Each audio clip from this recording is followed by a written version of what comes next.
You are very welcome to Module 7, How to Use the Word him like a native.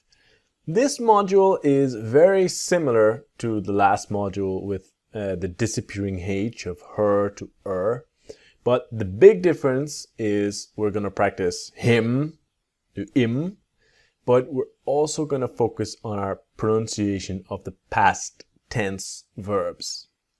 We are going to practice him to im with a lot of verbs, but learning all of the essential past tense verbs. Let's go. So just like the last one, we talk about the difference between I, you, he, she, we, they, me, you, her, him, us, them. That when we have me, you, her, him, we are talking about or referring to the person. That it's different that if it's connected to the verb, directly to the verb. So when we focus on the word him, we are referring to or talking about a man, never a thing. Different languages can put masculine or feminine onto nouns, but in English we do not. Him refers to a man, never a thing. His is the possessive. It's my car, it's your car, it's his car.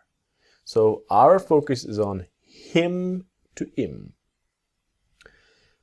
The idea again about her to is native speakers don't always pronounce the letter H when we speak quickly.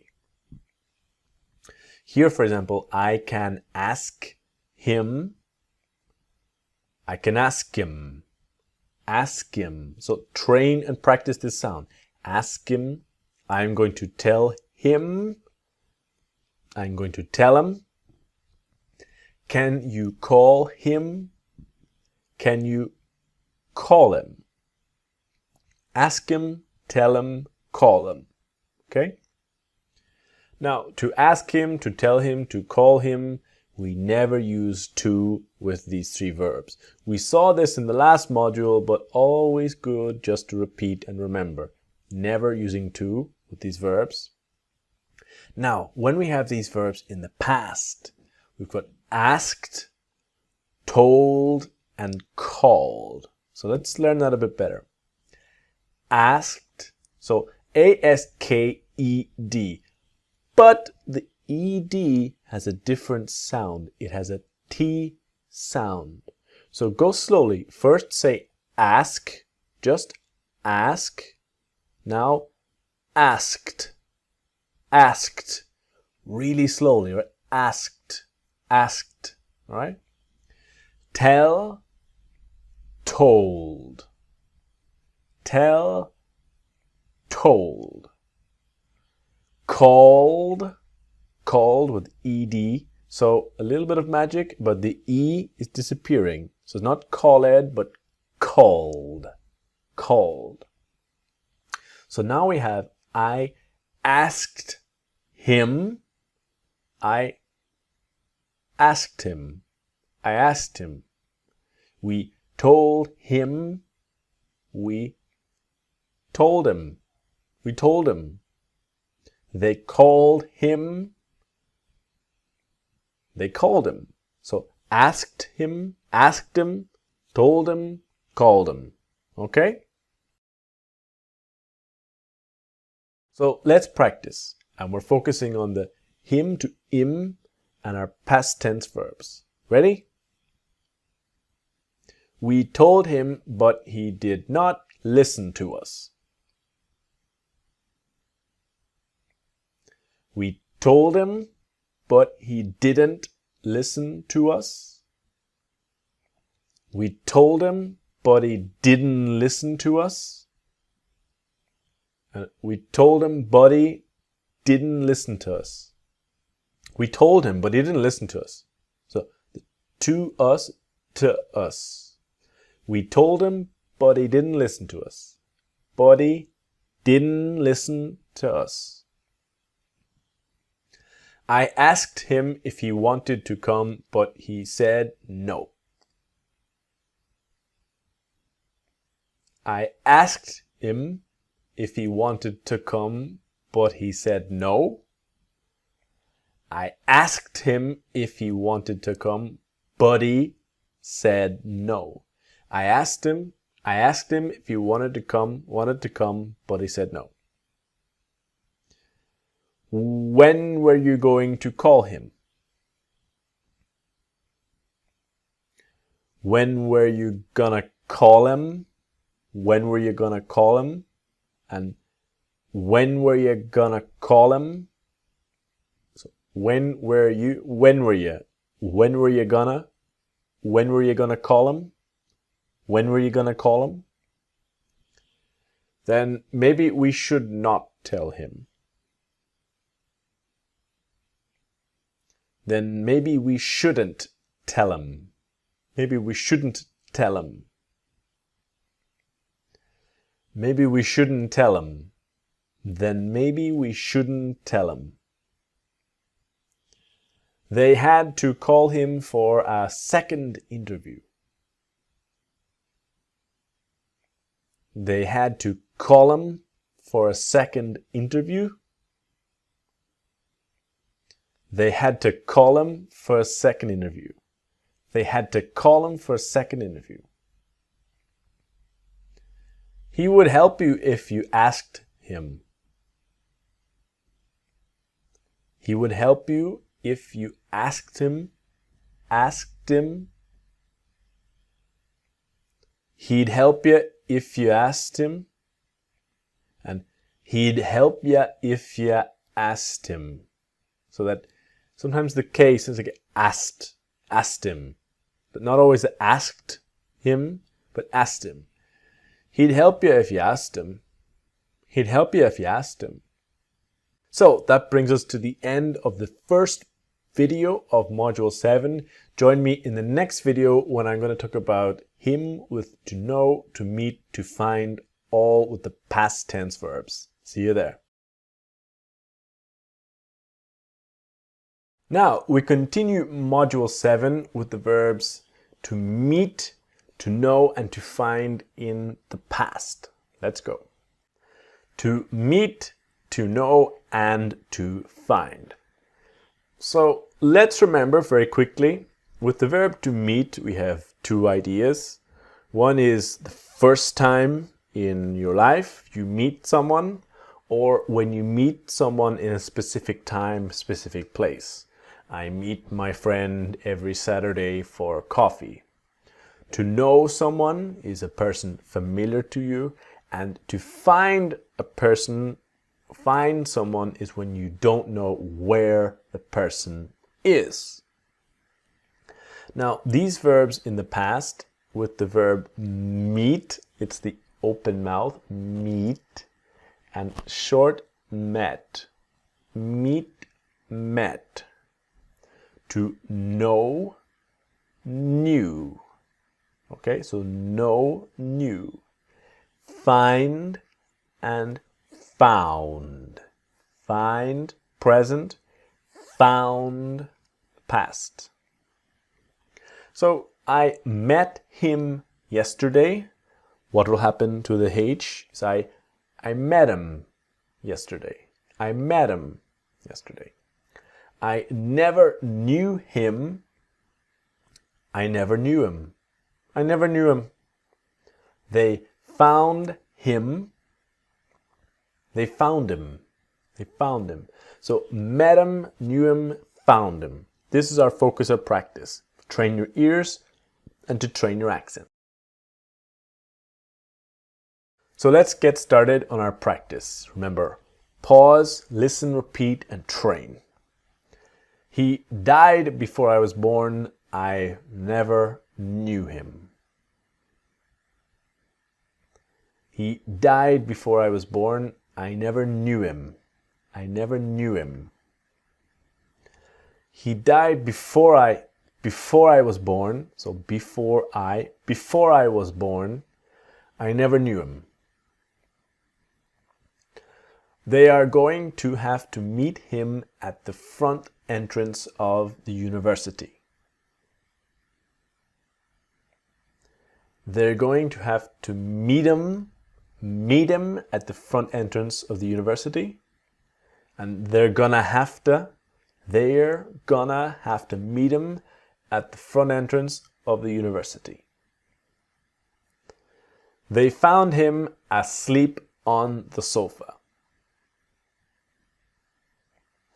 They found him asleep on the sofa. They found him. They found him asleep on, so asleep on. They found him asleep on the sofa. I knew him years ago at university, but I haven't seen him in years. I knew him years ago at university, but I haven't seen him in years. I knew him years ago at university, but I haven't seen him in years.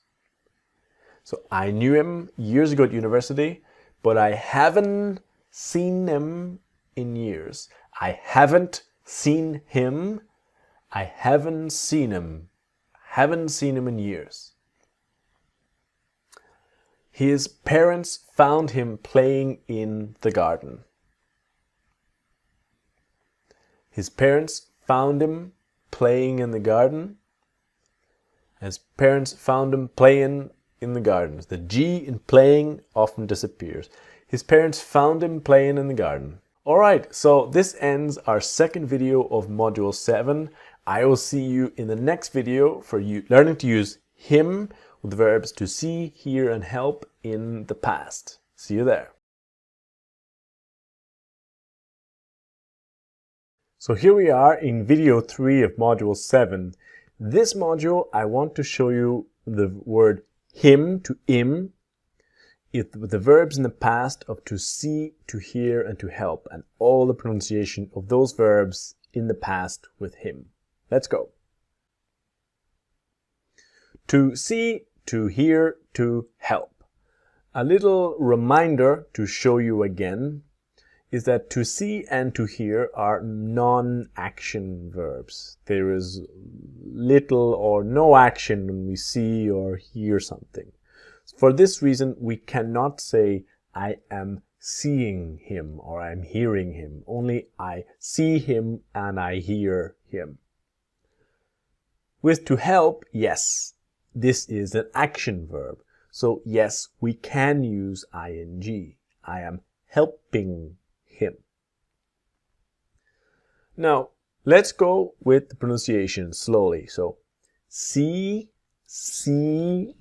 saw, see, saw, see, saw. To hear and heard. Hear, heard. Help, helped. So let's go a little bit slowly again. So see, the mouth is open. See, saw, the mouth comes down. Saw. Work with me. See, saw. See, saw. Now, heard is the past of hear, but let's imagine that the H, E, A, or D, let's imagine the A disappears and heard. So that or here, heard. I heard you. Okay, not heard. Forget the A's. Heard. Now, helped, helped. Now we have ED, H-E-L-P-E-D, but let's imagine the ED is a T. So, help, helped. Always two steps. Help, helped. Okay? Now, to remember what happens to the word him when we speak quickly, the H disappears. So, I can see him. I can see him. I want to help him. I can help him. I can't hear him. I can't hear him. See him, help him, hear him. Now, those verbs in the past, I saw him yesterday. I saw him yesterday. They helped him. They helped him. He heard him. He heard him. Saw him, helped him, heard him. Okay? This is what happens when we speak really quickly and the H disappears. So let's get ready to practice. Now remember, pause, listen, repeat, and train. I saw him yesterday because I had to talk to him. I saw him yesterday because I had to talk to him. I saw him yesterday because I had to talk to him. I saw him yesterday because I had to talk to him. Because I had to talk to him. Had to talk to him. She heard him say he wanted to come with us. She heard him say he wanted to come with us. She heard him say he wanted to come with us. She heard him say he wanted to come with us. She heard him say he wanted to come with us. They helped him to start his own business. They helped him to start his own business. They helped him and they helped him to start his own business. So his, the H disappears, start his own business. So they helped him to start his own business. They helped him to start his own business. They helped him to start his own business. She saw him leaving the house. She saw him leaving the house. And she saw him leaving. She saw him leaving the house. I helped him to find a job and a place to stay. I helped him to find a job and a place to stay. I helped him, so I helped him to find a job and a place to stay. All right, this ends our video 3. Join me in the next video when I'm going to talk to you about the 4 essential verbs to listen to talk to speak to, and explain to, all in the past tense. See you there.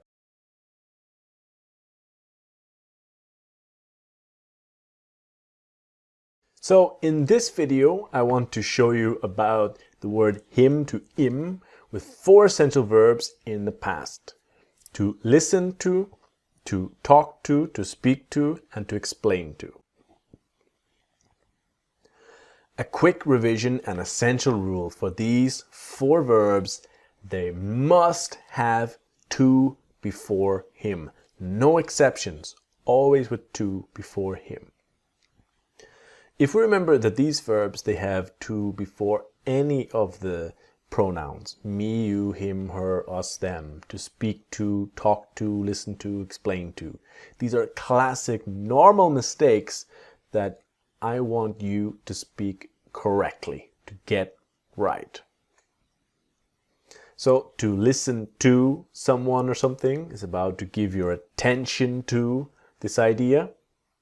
That the T is silent. It's not listen, but listen. To listen to, me, you, him, her, us, them. That we don't want the classic mistake of listen him. I wasn't listening him. It's listen to him. I wasn't listening to him. I'm repeating the same idea because it's so important. Must have to before.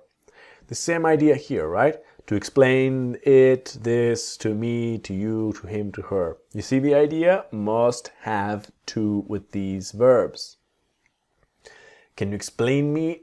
No. Can you explain to me what to do? I need to explain him. No, we don't like that. I need to explain to him the situation. Okay? You're starting to see? So, the 4 verbs in the past. Listen, listened. Speak, spoke. Talk, talked. Explain, explained. So let's study the pronunciation slowly. Listened. So the T is silent. Listened. And we imagine that the E. So the T and E in listened are silent. So listened. Listened. Listened. Not listened. Listened. Speak. Mouth open. Speak. Spoke. So spoke, right? Speak, spoke. Talk. Now we have ed, but let's imagine the ed is a T. So talked. Talk. Talked. All right? Explain with the ed, but let's imagine the E disappears and is explained. Explained. Are you listening and repeating? Train always. Explained. So if we have the word to and him, what will happen? I spoke to him. I spoke to him. I spoke to him. We talked to him. We talked to him. We talked to him. She explained it to him. She explained it to him. She explained it to him. They never listened to him. They never listened to him. So it's spoke to him, talked to him, explained it to him, listened to him. Got it? I listened to him and he was right about everything. So always pause, listen, repeat, and training. I listened to him and he was right about everything. I listened to him. I listened to him and he was right about everything. I listened to him and he was Annie. So and he, Annie. I listened to him and he was right about everything. I listened to him and he was right about everything.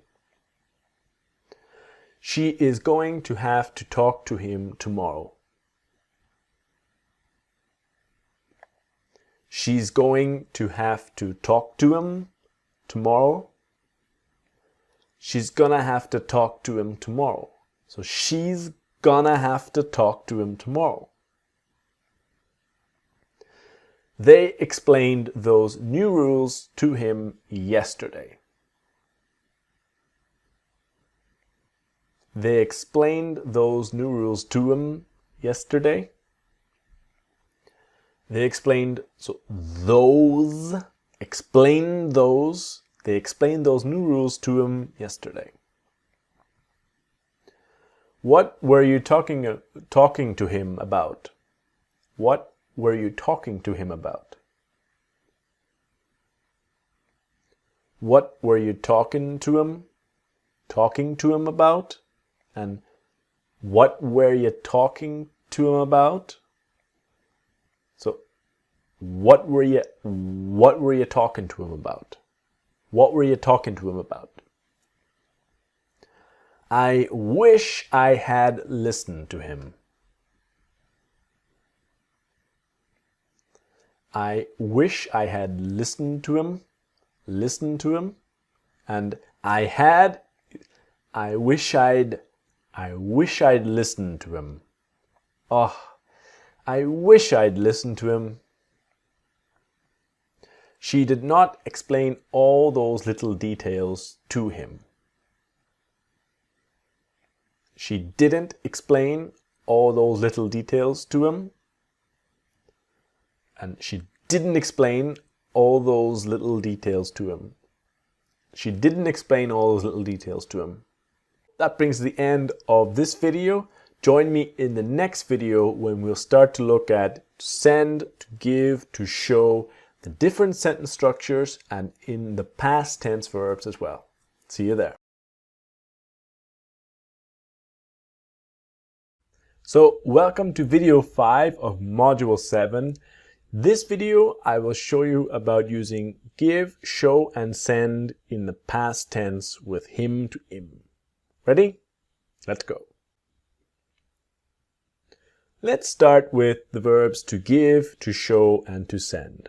Nice and simple. In the past tense, we have give, present. Now, listening and repeating. Remember, your participation is everything on this course. Give, gave. Now, can you see give? Mouth is closed. Give, gave. So a big open gave. Give, gave. Show, and we have ed, but let's imagine the e disappears and is showed. So show, showed. Not showed, but showed. Send, sent. Nice T. Send, sent. Sent, okay? Now, what's always important to remember is about the different possible structures or ways we can use it in the sentence. If we take the object, the file, I gave him the file. Now, when we have the file at the end, after, do not separate give, gave, and him. And this 70%, it's much more common with native speakers to say to give him, give her, give them. But it is possible to say I gave the file to him. Less common, but definitely possible. The same happens here, right? She showed him the video. She showed the video to him. The difference is where we put the video in the sentence. If it comes after him, she showed him the video. She showed the video to him. We sent him the documents. We sent the documents to him. Both are correct. Both are possible, but the first example is the most common. Now, when we talk about the second example, here we have I gave him the file. This is the most common to have give and him connected. It's possible to say I gave the file to him, but the biggest and best example of when we use the to him is when we do not repeat the file, and we say it. I gave it to him. Using the word it or this or that, it's the best example of when we use it. Okay? So let's train our pronunciation. I sent him an email. I sent him an email. I sent, are you listening and repeating? I sent an email to him. I sent an email to him. I sent him an email. I sent an email to him. We showed him the apartment. We showed him the apartment. To show the apartment to him. Show the apartment to him. Showed him. Show beep to him. They gave him the camera. They gave him. They gave the camera to him. They gave the camera to him. Gave him to him. All right? Now, in this practice, we are going to practice both possible sentences. As a sent him out there. Together.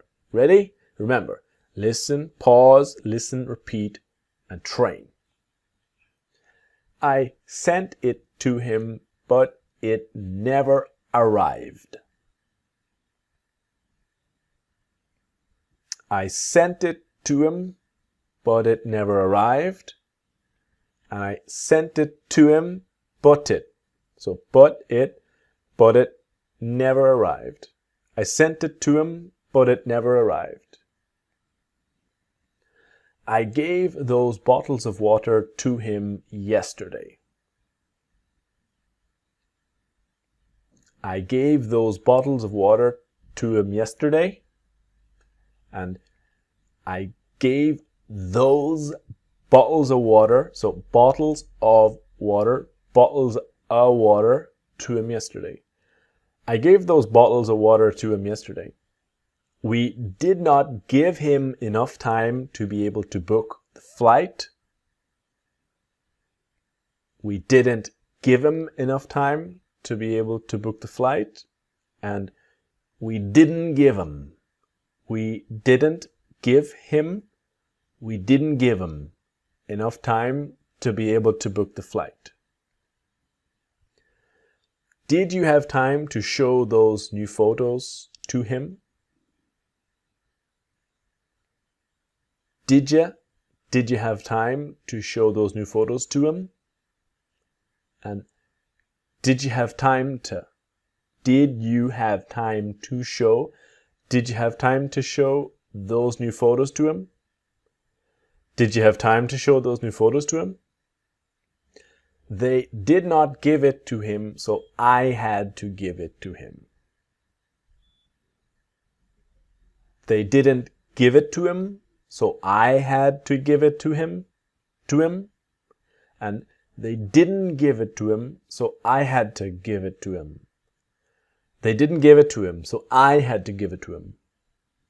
Give it to him.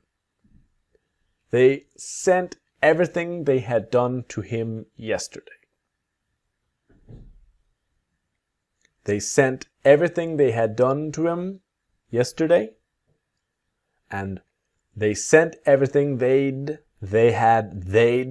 done to him yesterday. They sent everything they'd done to him yesterday.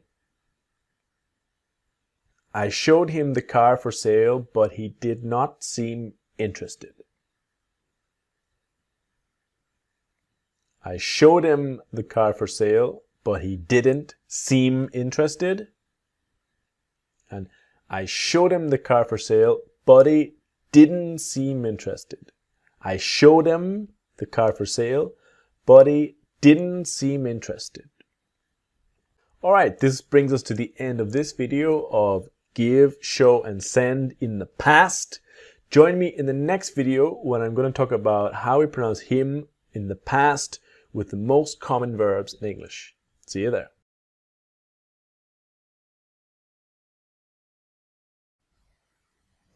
So in this video, I want to show you what happens to him when we use a lot of the most common verbs in English in the past and that change pronunciation to him.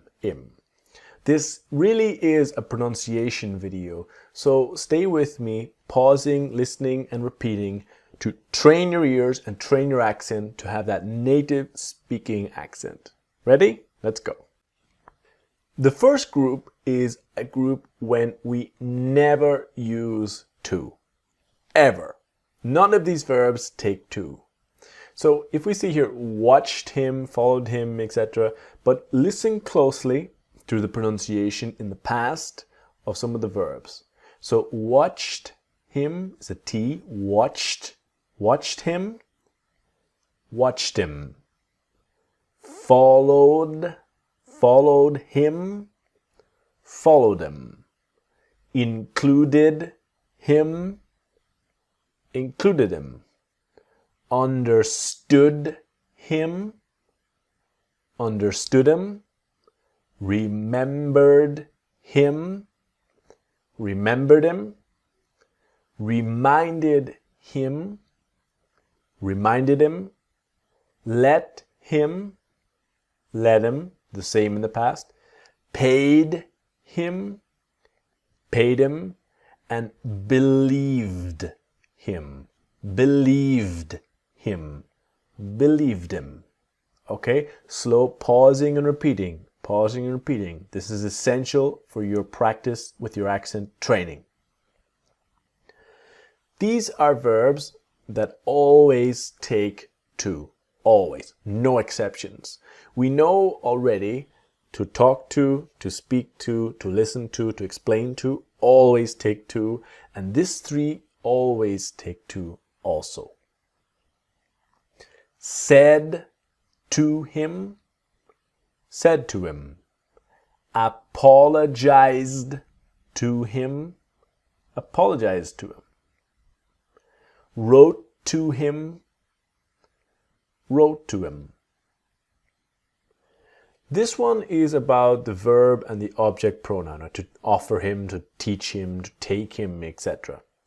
That when we have took him, so take, took him, took him, brought him, brought him, offered him, offered him, taught him, taught him. These are now the verb, the object, and when we take to, just like to send something to someone, is to take it to him, bring it to him, or offer it to him. That took it to him, took it to him, brought it to him, brought it to him, offered it to him, offered it to him. So slow, pause, listen, and repeat, and train. All right? So that's a simple pronunciation video. Join me in the next video when we look at him with prepositions and conjunctions and the simple basic expressions that we use and what happens to him when native speakers speak quickly. See you there.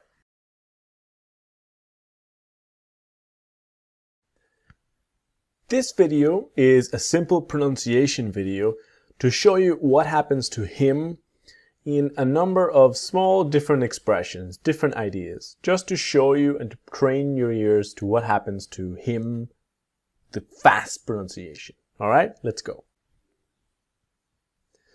Very similar list of expressions to the last module. Do something for him, agree with him, go with him, etc. But it's all about training your ears and your pronunciation to that im sound.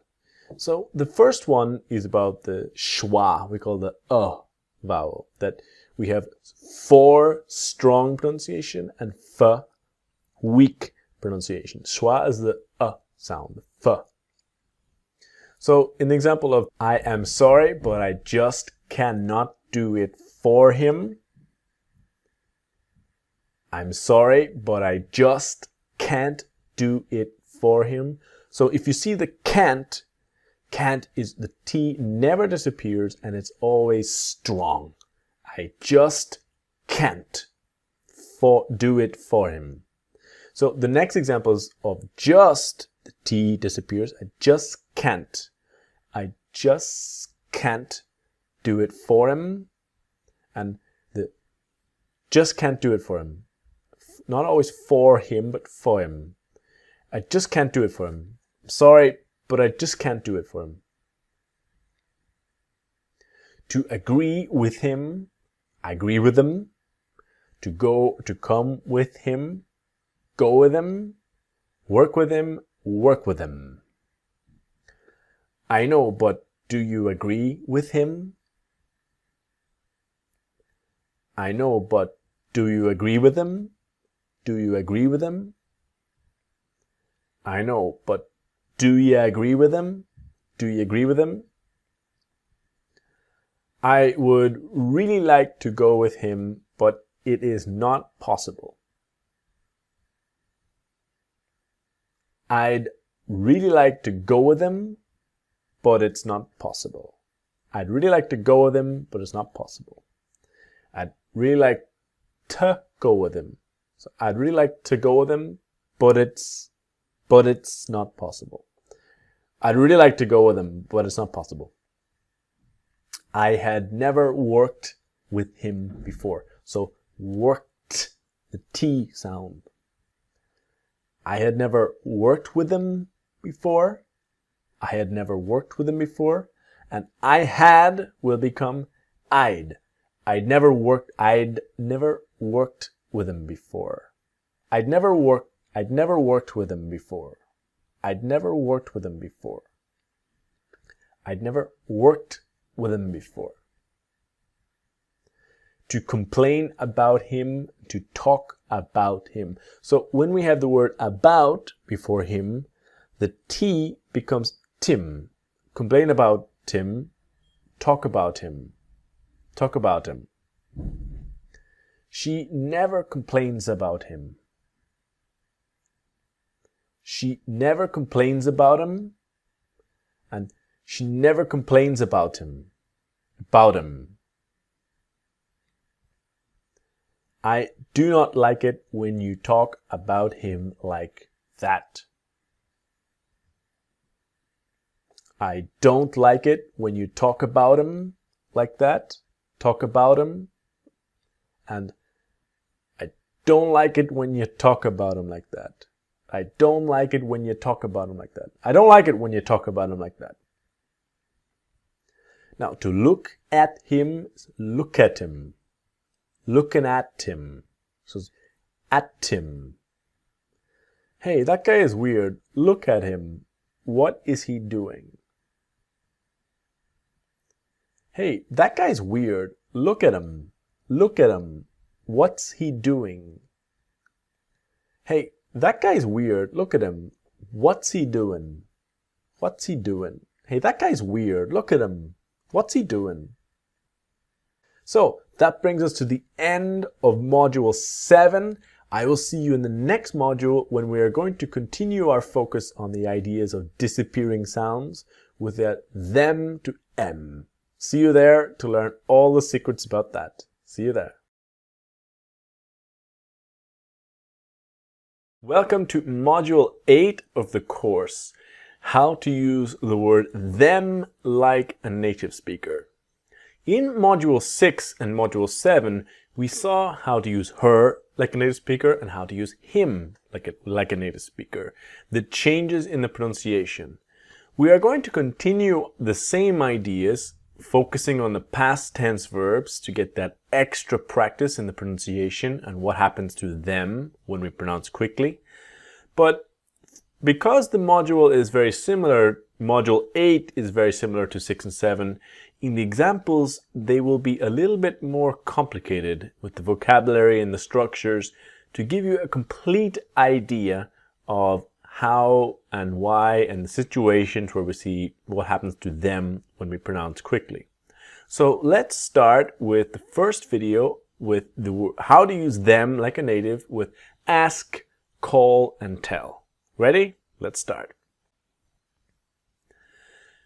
We have the same basic explanation about them, right? That we have I, you, he, she, we, they with verbs when they are conjugated in the verb, and me, you, her, him, and us are when you refer to or talk about a person, right? We have seen this a lot. Let's be clear.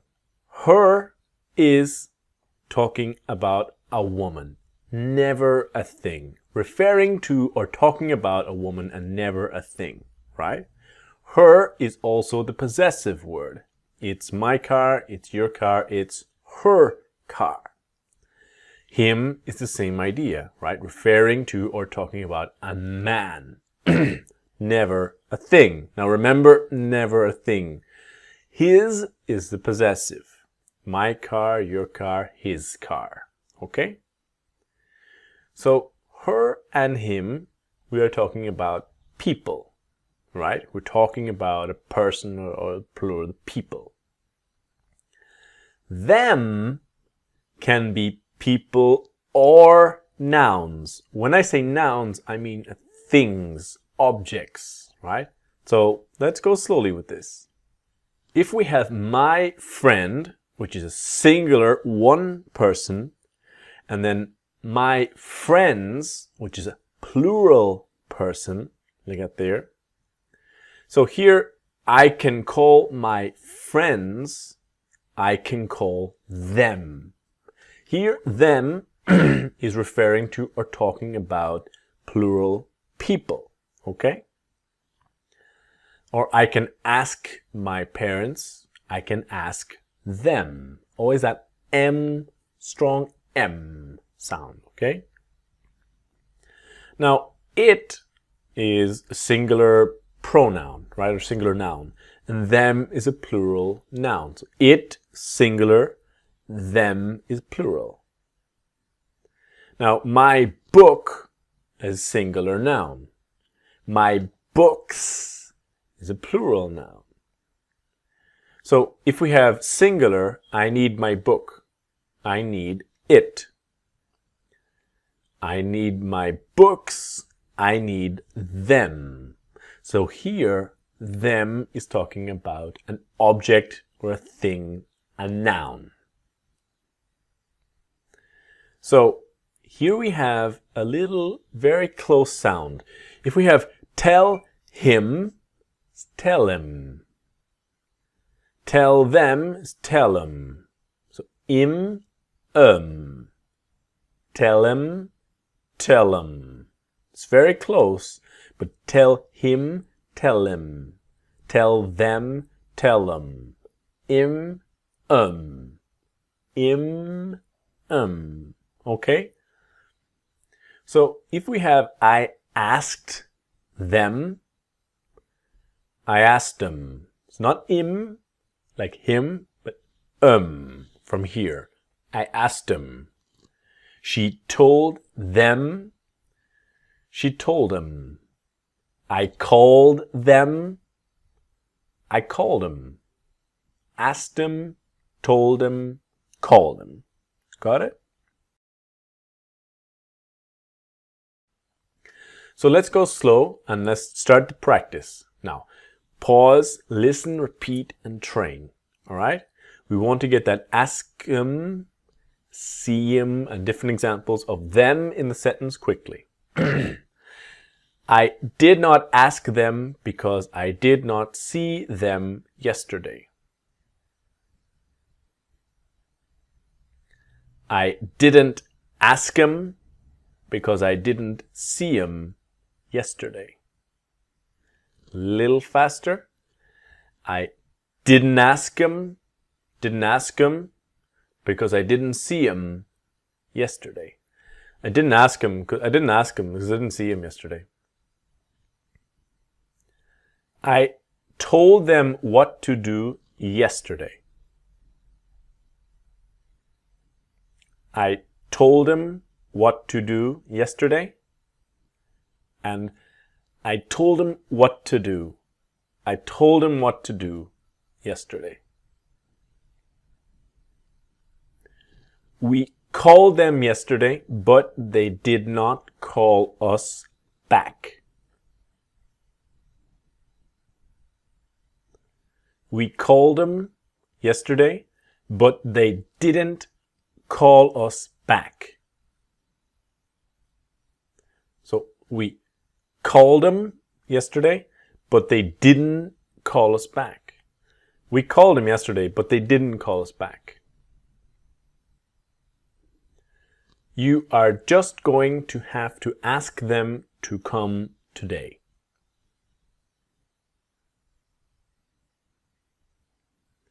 You're just going to have to ask them to come today.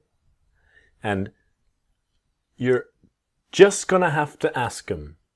You're just going to have to ask them to come today. You're just going to have to ask them to come today. You need to tell them to get off the train at Central Station. You need to tell them to get off this train at Central Station. And you need to tell them. You need to tell them to get off the train at Central Station. So you need to tell them to get off. You need to tell them to get off. We should not call them now. It is very late. We shouldn't call them now. It's very late. And we shouldn't call them now. It's very late. We shouldn't call them now. It's very late. So that ends the first video in our module 8. Join me in the next video where I'm going to continue talking about them to em in know, meet, and to find. See you there. Alright, so module 8, video 2. How to use the word them like a native with the verbs to meet, to know, and to find. Now, these videos are very similar. Module 8 is very similar to Module 6 and 7, so we can move quickly to the practice for the pronunciation of what happens to them with these verbs when we pronounce quickly. So let's go. To meet them, to know them, to find them, right? So if we have these verbs in the past, he met them yesterday. He met them. He met them. We never knew them. We never knew him. We never knew him. And she never found them. She never found them. All right? So this is what happens when we pronounce quickly. So we can go directly to the practice. Now, like always, pause, listen, repeat, and train. Ready? I do not know them well enough to ask them. I don't know him well enough to ask him. I don't know him well enough to ask him. And I don't know him well enough to ask him. I don't know him well enough to ask him. Have you found them yet? Have you found them yet? And finally, have you found them yet? Have you found them yet? Living together was a good opportunity to get to know them better.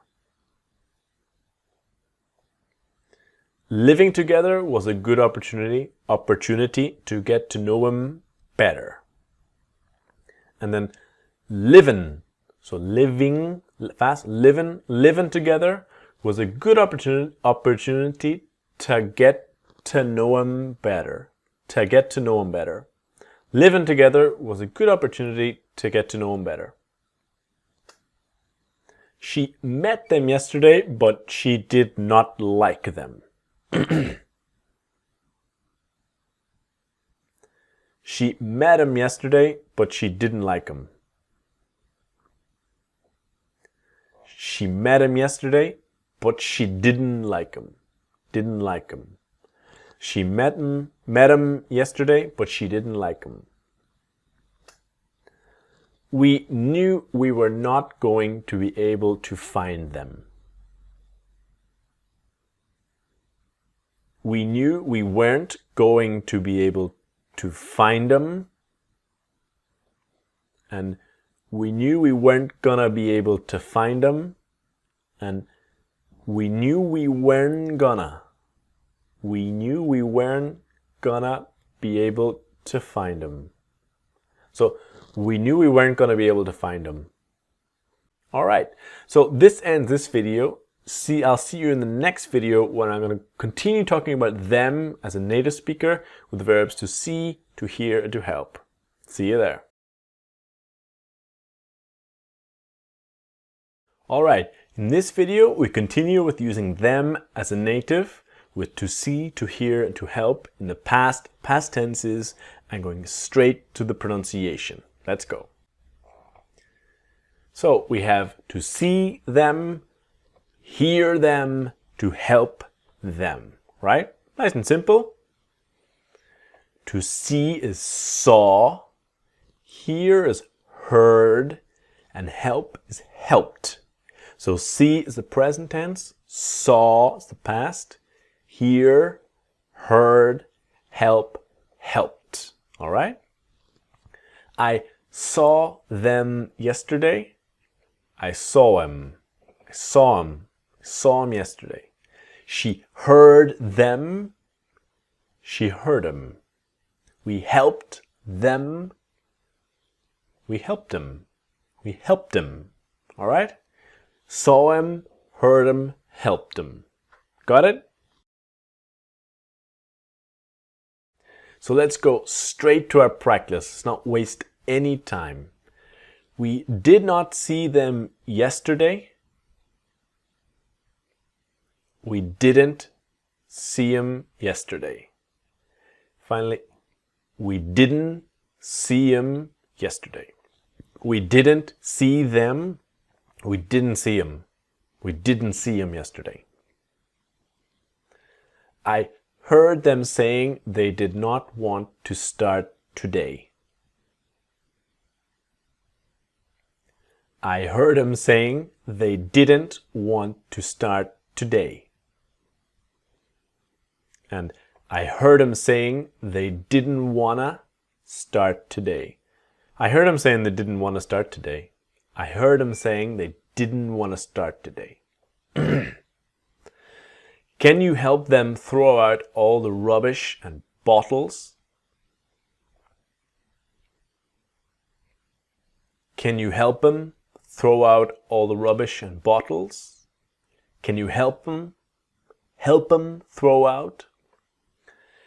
Can you help them? Can you help them? Can you help them throw out all the rubbish and bottles? Are you able to hear them? Are you able to hear them? And are you able to hear them? Are you able to hear them? I would really like to be able to help them. I would really like to be able to help them. And I'd really like to be able to help them. I'd really like to be able to help them. To be able to help them. So this ends our short, quick pronunciation video. Join me in the next video when I'm going to talk about them with the 4 essential verbs to listen to talk to, speak to explain to. See you there. Alright, in this video I want to show you how to pronounce the word them like a native with the verbs to listen to speak to talk to, and to explain to. Ready? Like I said before, I will repeat, I will say it again, these verbs must have to before them, right? All of them, to speak to talk to listen to explain to, me, you, him, her, us, them. No exceptions. You must have to before the personal pronoun. So avoid the classic mistakes. Listen to them, not listen them, or I wasn't listening to them, not that there. Must have to. Am I making myself clear? Same again, right? To explain it, to me, explain that, to him, to us, to them, to etc. All repeating myself, but it's so important, it's so fundamental, and such an essential part. So avoid the classic mistakes. It's can you explain to them what to do? I need to explain to them, all right? Very important point. So if we have to listen to them, talk to them, speak to them, to explain to them, it's to listen to them, to them, to them, to them, to talk to them, to speak to them, to listen, to explain to them, all right? To them, this is the sound.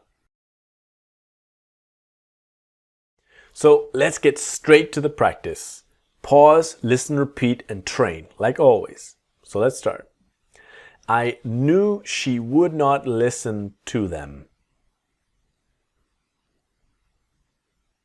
I knew she wouldn't listen to him. I knew she wouldn't listen to him. And with wouldn't, I knew she wouldn't listen to him. I knew she wouldn't listen to him. I knew she wouldn't listen to him. He does not have a good relationship with them. He hates talking to them. He doesn't have a good relationship with them. He hates talking to him. He doesn't have a good relationship with him. He hates talking to him. And he doesn't have a good relationship. So he doesn't have a good relationship with them. He hates talking to him. So talking to them, talking to him. We had to explain everything to them again. We had to explain everything to him again. Everything to him. To him. And we had to explain everything to him again. We had to explain everything to him again. What time does she have to talk to them? What time does she have to talk to him? And what time does she have to talk to him? What time does she? What time does she have to talk to him? If you had explained to them properly, they would know what to do. If you had explained to them properly, they would know what to do. And if you'd explain to him, so if you'd explain to him properly, they'd know what to do. If you'd explain to them properly, they'd know what to do. So this brings us to the end of video 4. Join me in the next video when I want to talk to you about using them like a native with the verbs to send, to give, and to show. See you there. In this video, I would like to show you how native speakers pronounce the word them with the verbs to give, to show, and to send. All right, let's get started. To give, to show, to send. Now, we have seen these ideas and these verbs before in Module 6 and Module 7. So we're continuing the same basic idea. We know that we have 2 ways to start the sentence. I gave them the file. I gave the file to them. The only difference is where we put the object, the file, in the sentence. I gave them the file is 70%. It's more common. In native speakers and speaking, it's much more common to use I gave them, I gave her, I gave him, etc. So we see the same idea. She showed them the video. She showed the video to them. We sent them the documents. They sent the documents to them. Sorry, a little mistake. So they sent them, but it's still the same idea, right? So when we have this to give them the money, send them the email, to show them the house. The pronunciation here is to give them the money, to send them the money, and to show him the house. Now, if we have the other one, to give the money to them, send the email to them, show the house to them, what will happen with the pronunciation is to give the money to him, send the email to him, show the house to him. All right? So we're training this give him, send him, show him, and to him. This is our object of focus for the pronunciation. So let's start our practice. Pause, listen, repeat, and train. All right? It's the sound. Ready? I did not want to give them everything before everything was ready. I didn't want to give him everything before everything was ready. I didn't want to give him everything, so I didn't want to give them. I didn't want to give him everything before everything was ready. I didn't want to give him. She does not want to show all the new photos to them today. She doesn't want to show all the new photos to him today. And she doesn't want to show all the new photos to him today. We are going to have to show them what to do. We are going to have to show him what to do, and we're gonna have to show him what to do. We're gonna have to show him what to do. We're gonna have to show him what to do. They want to give them a second chance. They want to give him a second chance. And they want to give him a second chance. They want to give him a second chance. Did you get a chance to send it to them last night? Did you get a chance to send it to him? Send it to him last night? And did ya? Did you get a chance to send it? Did you get a chance to send it to him? To send it to him last night? Alright, that ends our video on to give, show, and send. Join me in the next video where we're going to continue looking at them with some of the most common verbs in the past in English. Alright, see you there. So in this video, I want to show you how to pronounce them like a native with the most common verbs in English. This is, again, a pronunciation video, so pause, listen, repeat, and training all the time to really get that native speaker accent. Ready? So very similar again, the same group, they never take to. Now some of the verbs are a little difficult to pronounce in the past, so listen and repeat slowly with me. Watched them, watched them, watched them. Followed them, followed them. Included them, included them. Understood them, understood them. Remembered them, remembered them.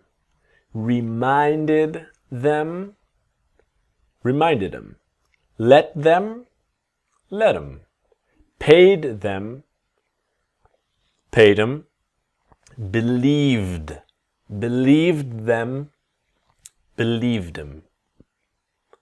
Now, as you remember, we've got to listen to talk to speak to, and to explain to. The four big verbs that always take to. The other three are to say to apologize to, and to write to. So, said to them, said to them. Apologized to them, apologized to them. Wrote to them, wrote to them. Okay? Now we have the verb and object pronoun, as in took them, brought them, etc. Took them, took them. Brought them, brought them. Offered them, offered them. Taught them, taught them. Always listening and repeating and participating with the content, okay? So the verb and object and to is when this same verbs will take to. Took it to them, took it to them. Brought it to them, brought it to them. Offered it to them, offered it to them. Offered it to them, all right? So this ends our short, snappy, easy video pronunciation. Join me in the next and the last video in this module about how to use them with little prepositions and conjunctions and normal little expressions to show you what happens when we speak very quickly. See you there. So here we are in the final video of Module 8, how to use them like a native speaker. In this one, I want to show you, like in previous modules 6 and 7, how to use them with prepositions and conjunctions. Ready? Let's go. We have our basic list of, and these are just examples. You will see lots of other prepositions and conjunctions, and you will see and learn for yourself how to make that them sound to m. So let's start. We all know about to do something for them. Many times it'll sound like for them, right? Strong for and weak for them. To do something for them. Can you do a favor for them? Can you do a favor for them? Can you do a favor for them? Can you do a favor for them? All right? Those little sounds when we speak quickly. Can you do a favor for them? So to agree with them, agree with them. To go or come with them, go with them. And to work with them. We could not agree with them about how to run the business.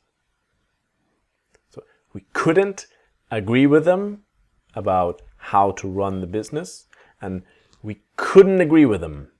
We couldn't agree with them. We couldn't agree with them about how to run the business.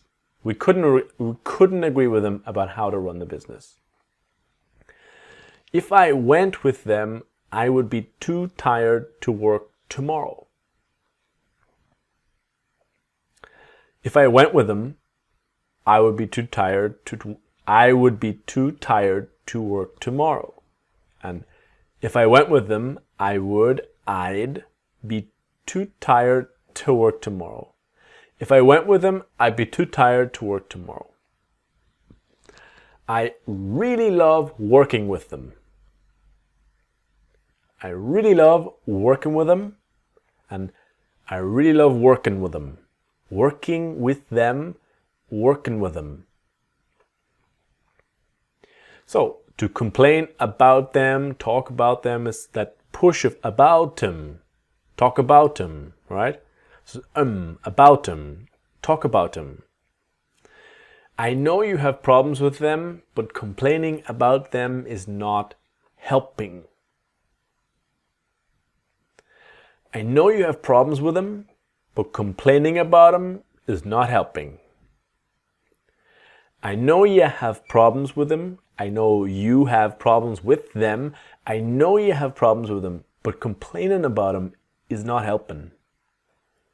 Well, let's not talk about them in front of them. Well, let's not talk about them in front of them, and let's not talk about them in front of them. Well, let's not talk about them in front of them. Okay? And to look at them is look at them. Looking at them. At them. She just cannot stop looking at them. She just can't stop looking at them. So lots of letters disappear, but the T in can't is always very strong and always there. She just can't stop looking at him. And she just, so the T in just can't stop looking at him. She just can't stop looking at him. All right, so this brings us to the end of module 8. Join me in the next module when I will start to talk about gotta go, and all the mysteries and secrets about gotta. See you there.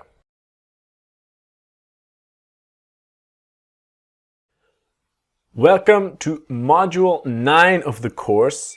In this module, I want to explain gotta. Now, maybe you know gotta, maybe you don't. In this first video, I would like to give you a good basic introduction to have got, gotta, and why we use gotta. Okay? Let's get started. In English, we have the verb to have. We use this for possessions, right? Nouns, objects, etc. Now, we have two ways to express this idea. In English, we have to have got. The same idea about possessions and idea, but two ways to express this. Now, to have and to have got. Same idea, the same meaning, but to have got is very common in speaking and in formal situations. So the basic rules is have got is only in spoken English. We do not write to have got, we use it when we're speaking. The other idea is that it is informal, very informal. To have got, we've got, It's for speaking and informal situations, and it's only in the present tense, only for now. You can only use have got talking about now. Now, what I mean is, in the present is to have got, but the moment you are in the past, it's I had, and in the future it will be I will have. All right? So if we have only in spoken English, informal, and only for the present tense. These are the three secrets to using to have got perfectly like a native speaker. Now, when we look at have got, the important thing is the contractions in the speaking. So it's I, you, we, they have got, and this would be I've, so listening and repeating. I've got, so the teeth are here. I've got, you've got time, we've got a problem, they've got, etc. With he and she, we have he has got time, money, a problem, she has got that there. So this is the same contraction of she is and he is, of he's got and she's got. So repeat with me. He's got money. She's got time. All right? If we look at this in the negative, it's important to be clear now that it's I have not got. All right? I, we, they have not got time, not got money. And this is contracted to haven't got. In the he, with he and she, it's he has not got, he, she hasn't got, and he or she hasn't got time, money. So he or she has not got, hasn't. He hasn't, and she hasn't. All right? So if we compare the basics, you have time. Same idea, but the negative with just you have is you don't have time. And then the question is, do you have time? With have got is I have got time, you haven't got time, but see the difference in the negative of just have, don't have, and then you haven't got. This difference is crucial and essential. Look at the question. What's the difference? On one hand, we have, do you have, and then have you got. So sometimes have is like a normal verb, and sometimes it's like a modal, like a be verb. All right? So this is the end of the short introduction explaining have and have got. In the next video, I'm going to explain gotta and how we use gotta. See you there. Okay, in the last video, we learned the basics of to have and to have got, and we continue this idea, but now we want to look at to have and to have got with obligations and gotta. Let's go. So we remember in the course to have to do something is about obligations, to have to go, have to do it, etc. And we have two ways to express this idea. In the last video, I showed you that we have to have and to have got. Here, I want to show you we have to and to have got to. All right, same idea. So if we have to have got to, it's only in spoken English, it's informal, and only for the present tense. Those are the three secrets to using have got to and gotta perfectly like a native. Now, when we have the present to have got to, if it's the moment in the past, you must change. There is no form of have got to in the past or the future. It's I had to and I will have to. All right? So let's look at the possible contractions. So you have got to do it. So listening and repeating. Let's start again. Pause, listening and repeating. You have got to do it. You've got to do it. And the next one is you've gotta do it. You've gotta do it. So got to is gotta. All right? Now, what happens sometimes, and it's very informal, is you gotta. You gotta do it. So you have got to do it. You've got to do it. You've gotta do it. And you gotta do it. All right? Now, slowly pausing and repeating. She has got to go. Can you guess? Can you see? She's got to go. What's next? What's next? she's gotta go. She's gotta go. And then the very informal is she gotta go. She gotta go. Very informal, very informal. You see it in movies. Normally we say she's gotta go, but she gotta go is possible. Now, to have got to is about obligations only in the affirmative, only in the positive. Now, what I mean is we have got to buy it. If it's in the negative, you need to use we don't have to buy it. Okay? And what do we have to buy? Because here, I have got to do it. I don't have to do it. But I have not got to do it. This does not exist. So I have got to do it is only in the positive. If it's in the negative, I don't have to do it. All right? So let's get started with the practice. Now remember, pause, listen, repeat, and train. And try to see all the contractions because now we have a lot of material to practice. Ready? You have got to call him now to tell him you are coming.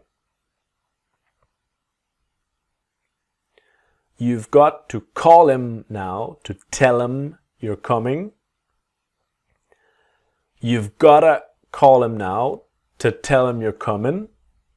And you got to call him now to tell him you're coming. All right? So maybe try it one more time. You've got to call him now to tell him you're coming.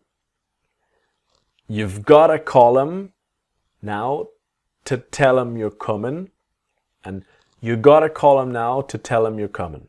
You got to call him now, tell him you're coming. Come on, we have got to go home now. Come on, we've got to go home now. Come on, we've gotta go home now. And finally, come on, we gotta go home now. We gotta go home now. I have got to give my parents a call. I've got to give my parents a call. I've gotta give my parents a call. And I gotta give my parents a call. She has got to go to the bank to pay a bill. She's got to go to the bank to pay a bill. And she's gotta go. She's gotta go to the bank to pay a bill. And very, very informal. She gotta go to the bank to pay a bill. So always remember the to the bank to pay a bill. She gotta go, mega informal, but it's possible. She gotta go to the bank to pay a bill. They have got to send the email to them today. They've got to send the email to them today. They've got to send the email to him today. So they've got to send the email to him today. And they got to send the email to him today. They got to send the email to him today. All right? So that ends our first video about gotta. Join me in the next video when I want to talk about the disappearing T with haven't and hasn't. Haven't and hasn't. For that perfect accent when we use our gotta in the right way. See you there.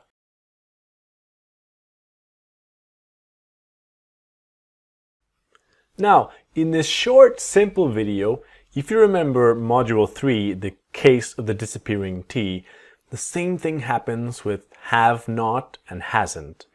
This is what I would like to show you in this video to get that, just that perfect accent. Ready? We know now we have two basic verbs. The same thing with little differences. To have got. Now, when we look at have got, we've got the I've got, the contraction, right? I have, I've. You have, you've. We have, we've. They've got time, money. We're talking about something now in the present tense, and it's a noun, it's an object, time, money, or a problem, right? Now here, he has his, she has and she's, etc. Now in the negative, we are interested now that we, I, you, we, they have not got, haven't got. She, he has not got, hasn't got. But we are interested in what happens when have not, haven't, but quickly it's haven't to haven't.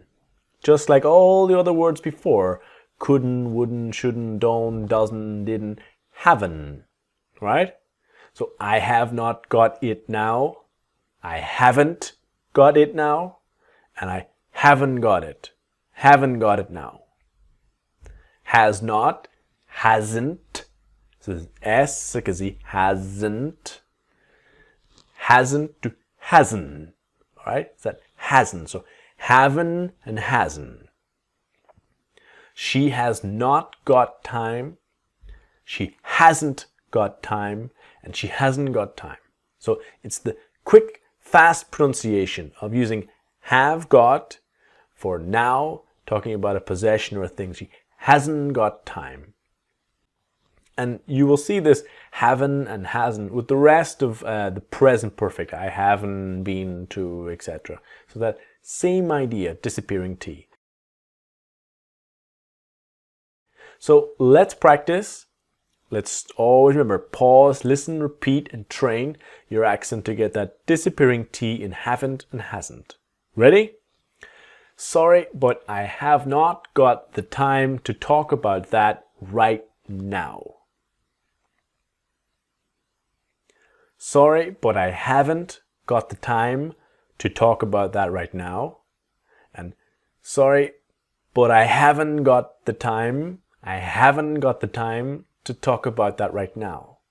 Sorry, but I haven't got the time to talk about that right now. We have not got money to travel this year.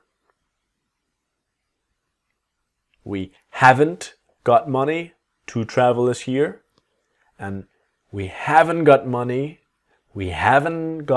to travel this year. He has not got the patience to learn to play the guitar.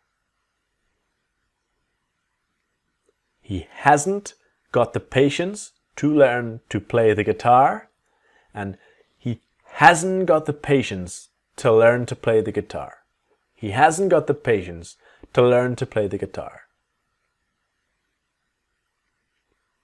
They have not got any cash, only their credit cards.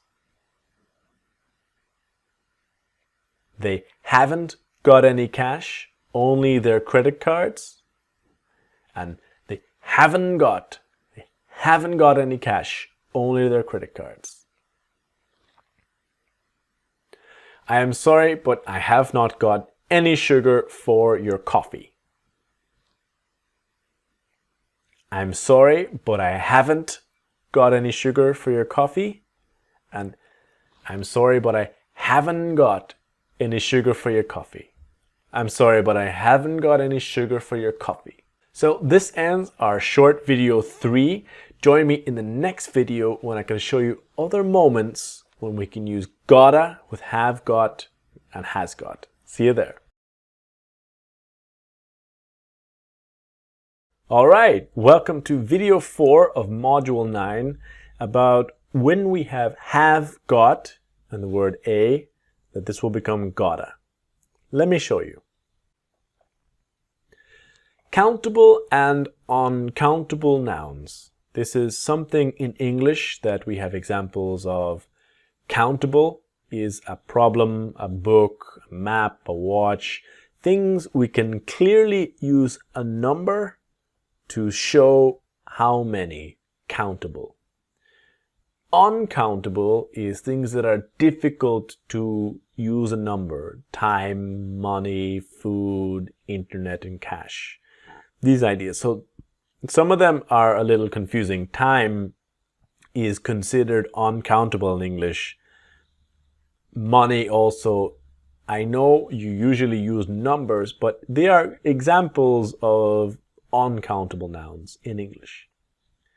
Now, when we're using the word a or a problem, a book, a reason, the idea, if you do not have a or the in your language, the difference is that a problem or a book, it's not specific problem or book. We do not know where, what kind, or what there. If you are traveling and you do not have a map, you need a map, but you don't know which kind. You never saw this map before, or it's a watch or a phone. The idea, it's not specific.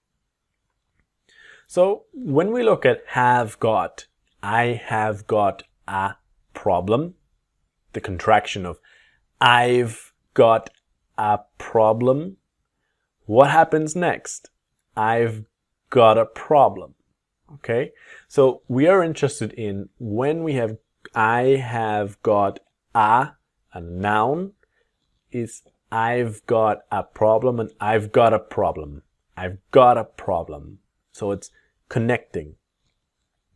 We have not got a phone. We haven't got a phone. We haven't got a phone. Right? So we haven't got a phone. We haven't got a phone. Are you listening and repeating? We haven't got a phone. Have you got a map? Have you got a map? Have you got a map? So have you got a map? Have you got a map? All right. So it's the fast pronunciation. Have you got a map? We have got the money.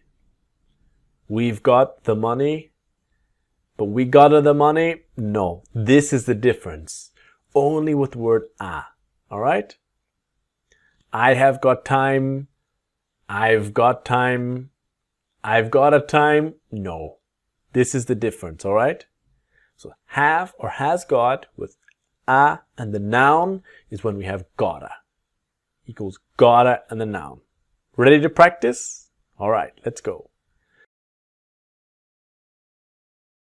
Have not got in the noun, haven't, hasn't gotta, and the noun. So, pause, listen, repeat, and train. Ready? Excuse me, have you got a pen? Excuse me, have you got a pen? Have you got a pen? Excuse me, have you got a pen? Have you got a pen? I have got a €1 coin for the machine. I've got a €1 coin for the machine. I've got a €1 coin for the machine. Okay? I've got a €1 coin for the machine. Have you got a light?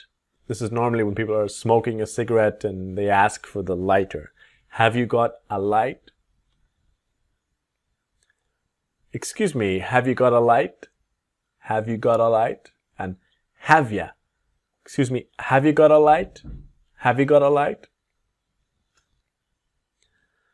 She has not got a computer to work with. She hasn't got a computer to work with. And she hasn't got a computer to work with. She hasn't got a computer to work with. They have got a really nice dog. This is true of my neighbors. They have got a really nice dog. They've got a really nice dog. And they've got a really nice dog. They've got a really nice dog. All right, this ends this video. Join me in the next video where I'm going to talk about using gotta for deductions. See you then.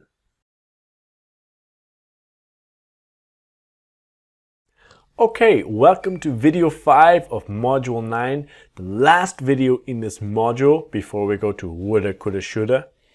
This video is about gotta for deductions. So let's explain that better. Deduction is when we feel sure that something is true because there's very strong evidence. So let's have an example or two. Your brother takes a bus to a different town and the journey duration is 1 hour. You know it's 1 hour. You are sure and it's a very familiar journey. It's 1 hour. 2 hours later, someone asks you, has your brother arrived there? So you feel sure. It's a 1 hour journey. Yeah, exactly. There's strong evidence that yes, he has arrived. You feel sure. So this is how we use he has got to be there now. It's logical deduction because you feel sure. Let's try one more. So you watch a video of funny accidents. We all love funny YouTube videos. You see someone fall and think, ooh, that has got to hurt. You are sure it hurt. So it's all about you see something, you feel sure, and you say, oh, it has got to what there, because you are making a deduction. So he has got to be there, he's got to be there, and he's gotta be there. He's gotta be there, right? If we have the idea of, ooh, that has got to hurt. So you see someone fall, that's got to hurt. And you go, ooh, that's gotta hurt. Familiar moment, right? You're watching the video, the guy, ooh, that's gotta hurt. So this is what we're gonna practice about gotta for moments when you are sure you're making a deduction, you're sure something is true because there's strong evidence, all right? So let's go. But it has got to be working. But it's got to be working. But it's gotta be working. But it's gotta, like a computer and it was working 10 minutes ago, someone says, it's not working, but it's gotta be working. She has got to be ready by now. She's got to be ready by now. She's got to be ready by now. It has got to be here somewhere. Let me see. This situation, a person cannot find something, but you are sure it's there. It has got to be here somewhere. Let me see. It's got to be here somewhere. Let me see. And it's gotta be here somewhere. Let me see. So let me see. Let me. It's gotta be here somewhere. Let me see. You have got to be kidding me. Kidding is joking or making fun. You've got to be kidding me. And you've gotta be kidding me. You've gotta be kidding me. You gotta be kidding me. You gotta be kidding me. It's not true. They have got to be joking. They've got to be joking. And they've gotta be joking. And finally, they gotta be joking. They gotta be joking. It's not true. This ends our module 9. I will see you in the next and maybe the most exciting and most useful module of the course, module 10, woulda, coulda, shoulda. See you there. Welcome to module 10, the final module in this course, woulda, coulda, shoulda. If the name is not clear, don't worry, you will understand soon. But in this module, we have some advanced conditionals, and we are going to see what native speakers are really saying, so you can speak just like a native speaker with the advanced conditionals as well. If you're looking for a challenge, you're in the right place. Because this is advanced materials, I want to be clear. Let's have 2 steps. Step 1 is be able to understand first. This is always our first objective with conditional ideas, especially when we teach in the classroom. Don't worry if you cannot use it now perfectly. It's fine. Be able to understand first. If you can understand, you can respond. If you can respond, you can communicate. And then later, with time, you will see how to use it and be able to use it after. 2 steps. First understand, after use. Okay? So remember, the focus here is to be able to understand natives, to not get lost trying to understand. Now, if we start with some basics, the first video here is about would have and would, exactly. So the first idea here, simple idea, I would buy it if it wasn't expensive. So I would buy it if it wasn't expensive. When we talk about this kind of sentence, we say, what happens if something else happens? So I would buy it if it wasn't so expensive. So it is very expensive and I'm not going to buy it. So it's what happens if something else happens. This sentence, I would buy it if it wasn't expensive, is talking about now. But if we want to make this idea about the past, the magic word is have. I would have bought it if it had not been so expensive. All right? So what's the magic word? Have. This is the magic word we use in a sentence to make, because we had the previous sentence here, I would buy it, and then after I would have bought it. So have is the magic word. And in my experience, the number 1 problem of when people start to use these conditionals, they forget the word have, and it's confusing for the other person. If you don't have the word have and you say, I would buy it, I understand you are speaking about now. If you say, I would have bought it, I go, okay, it's a past moment and a before, not talking about now. Very important. What's the magic word? Have. So now is I would do it.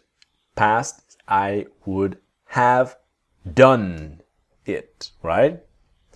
So the whole idea about this, the past is the past. You cannot change it. But you can talk about different possibilities. So something happened to you a week ago. You cannot change it, but you can imagine and think and talk about different possibilities in the past. And this is when we use these conditionals. So what would have happened if something else had happened? Okay? Let's get an example or an idea. Well, first is about the present tense is to do, to see, to buy. Past is did, saw, bought, and tried. And past participle is done, seen, bought, tried. Because after the have, you must have the past participle. Not the verb in the present, but the past participle. So looking at the form, all the ingredients or little pieces of the sentence, we start with I, you, we, they, he, she, would, have. Now it's past participle. Now here is only examples.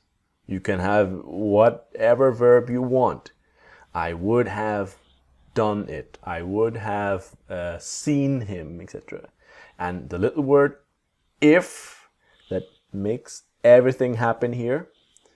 I, you, we, they, da, da, da, had, and past participle. These are all the elements, all the ingredients for this kind of conditional. Now, we call this the third conditional, but Don't worry too much about names, whatever. Just get the idea and get the concept first. Now, this is the form, but we can easily have in a different order. If I, we, they had and past participle. So previously it was in a different order, and now we can just change the order. All the ingredients in a different order. I, we, they would have past participle, right?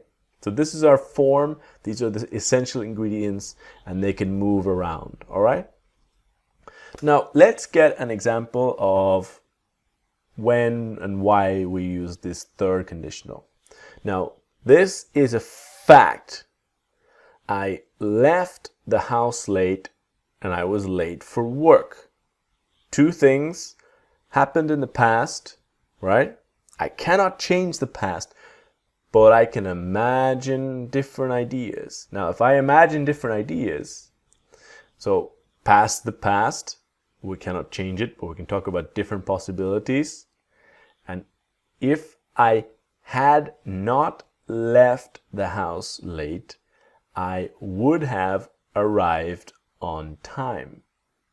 So the previous idea was I left the house late and I was late for work. If I had not left the house late, so had not is negative, but it's true. I left the house late and I would have arrived on time, but I didn't arrive on time. So it's all about different possibilities in the past. Now, in my life, when I finished secondary school, I started to work and I didn't go to university. Not a great choice, but it was my choice. That is what I did. So if I look and think and imagine different possibilities, if I had not started to work when I finished secondary school, I would have gone to university. So I look at I would have gone. I think about what would have happened if something else had or had not happened. And this is the basics, okay? So please, if this is a little bit complicated, please ask questions in this discussion on the Facebook group or wherever. But watch the video again if you need to. And I will see you in the next video where I'm going to explain how would have and the pronunciation of woulda, where you can really start to use this like a native. See you there. All right, here we go. Now we get to the pronunciation. Now is the real fun part. This video, I will explain would have to woulda. So get ready. In the last video, I talked about the difference of I would do it and I would have done it. What's the magic word? Have. Have is magic word. Not please, have. Okay? So I would have done it. This is the number one mistake people have when they are starting to use these conditionals. They forget the word have. It's essential. What's the magic word? So let's look at the possible contractions of when we speak, of when native speakers speak. So let's go nice and slow and listening and repeating, and watch the video again if necessary. So I would have done it. I would have. So sound would have. I would have done it. And this is correct writing in English. And the next part, this is not correct in writing, but we use it all the time in speaking. I woulda done it. Woulda done it. Let's do that again. I would have done it. I would have done it. Now, those are correct grammatically, and this is not completely correct, but it's the spoken English. I woulda done it. All right? If I had not been late, if I hadn't been late, and then the disappearing T, remember? If I hadn't been late. If I hadn't been late. All right? Let's get to our practice, and this is so important. Pause, listen, and repeat. But pause and try to train your brain. Try to see what is going to happen. Don't go too quickly. Nice and slow. All right? So let's start. If you had told me, I would have known.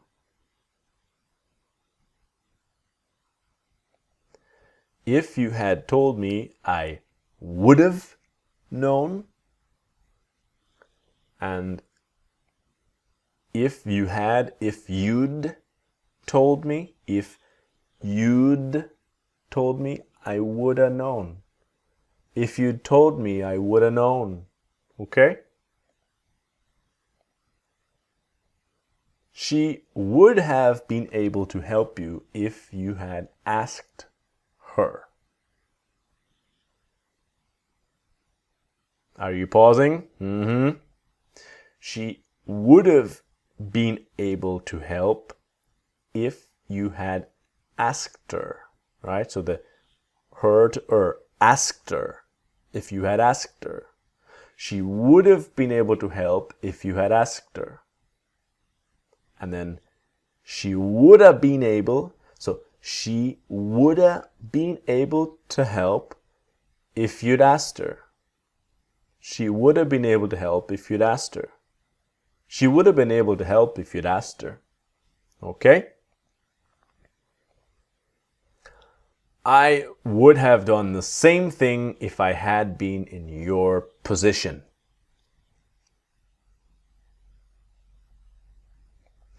I would have done the same thing if I'd been in your position. I would have done the same thing if I'd been in your position. And I would have done the same thing if I'd been in your position. I would have done the same thing if I'd been in your position. If we had known we were going to be so late, we would have called. If we had known we were gonna be so late, we would have called. If we had known we were gonna be so late, we would have called. And if we'd known we were gonna be so late, we would have called. If we'd known we were gonna be so late, we would have called. If he had sent the documents already, I would have received them already.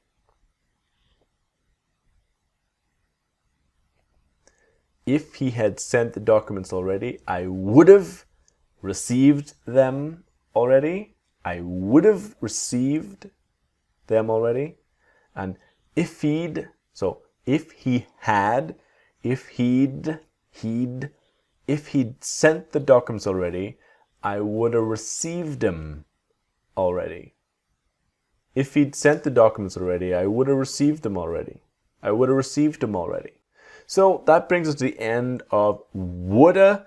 Please, any questions and doubts, don't hesitate to ask or any on Facebook or in the Udemy group, no problem. So I will see you in the next video for when we're going to talk about the negative of would not have and what happens there. See you there.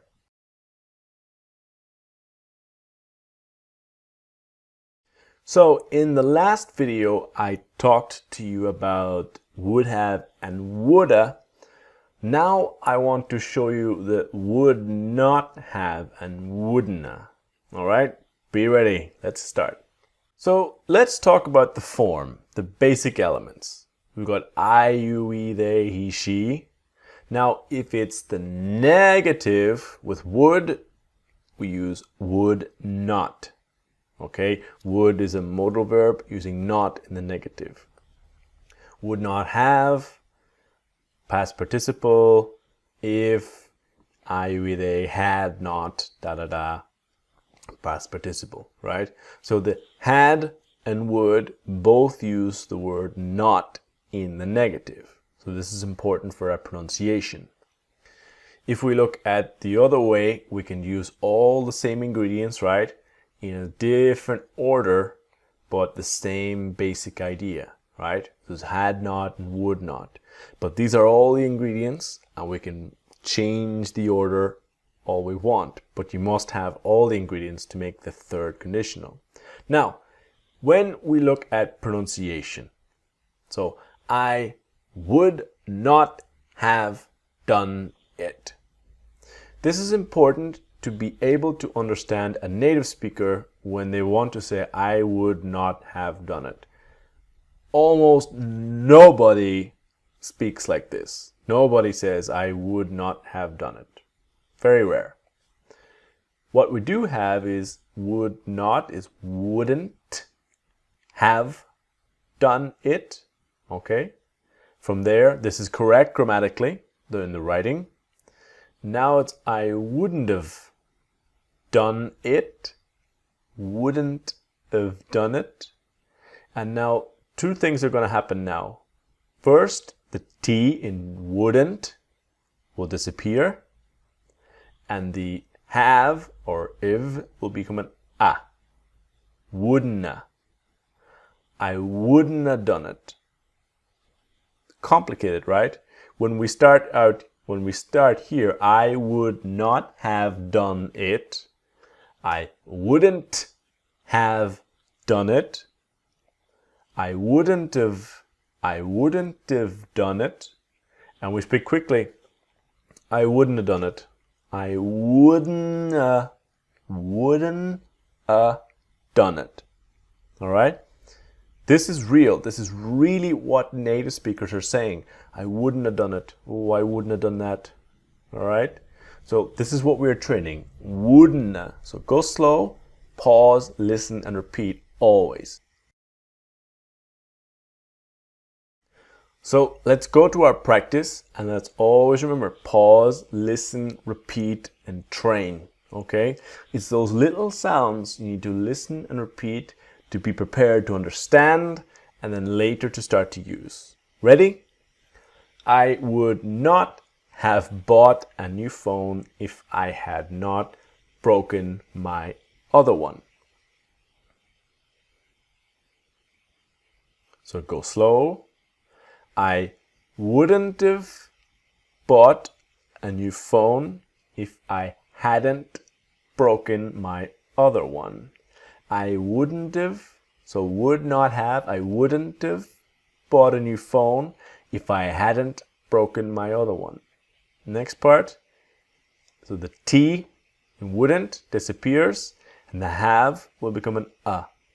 I wouldn't have bought a new phone if I hadn't broken will become hadn't broken my other one.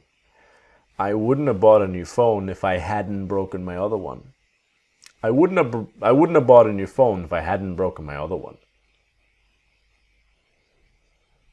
He would not have sent it if I had not told him to send it. So he would not have sent it. He wouldn't have sent it if I hadn't told him to send it. And he wouldn't have sent it. He wouldn't have sent it if I hadn't told him to send it. So he wouldn't have sent it if I hadn't told him to send it. He wouldn't have sent it if I hadn't told him to send it. Told him to send it.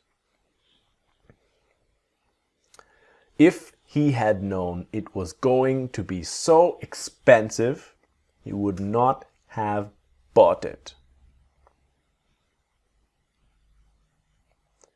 If he'd known it was gonna be so expensive, so if he had known, if he'd known it was gonna be so expensive, he wouldn't have bought it. And finally, if he'd known it was gonna be so expensive, he wouldn't have bought it. If he'd known it was gonna be so expensive, he wouldn't have bought it. If I had been you, I would not have told them.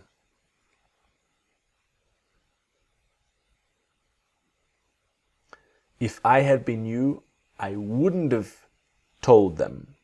I wouldn't have told them. If I'd been you, I wouldn't have told them.